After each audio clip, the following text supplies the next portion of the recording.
I'm sorry.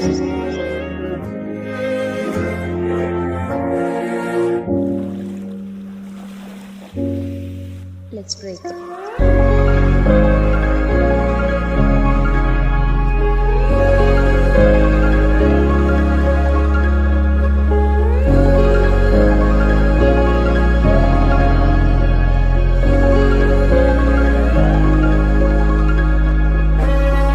അതേ കൂടിപ്പോയാൽ 2 ദിവസം അതിൽ കൂടുതൽ ഞാൻ നിന്നെ ഓർത്തിരിക്കൂല. അവൾ നിന്നെ ഇന്നലെ മറന്നു. ഇത് കണ്ട വെള്ളത്തിൽ മുങ്ങി ചത്തന്മാരുടെ ഫോട്ടോയാ. ഒരു രസം ഉണ്ടാവില്ല കേട്ടാ. വെറുതെ കണ്ണും പൊട്ടി മൂക്കും പൊട്ടി. ഇനി ബോഡി കിട്ടുമോന്ന് പോലും ഉറപ്പില്ല. ഇനിയും നീ ചാവണമെങ്കിൽ ചത്തോ. പറഞ്ഞു പറഞ്ഞ എൻ്റെ കൈയും കാലും പറിച്ച് ഞാൻ ഒരു ചായ കുടിച്ചിട്ട് വരാം. ഞാനും എനിക്ക് സ്ട്രോങ് ചായ.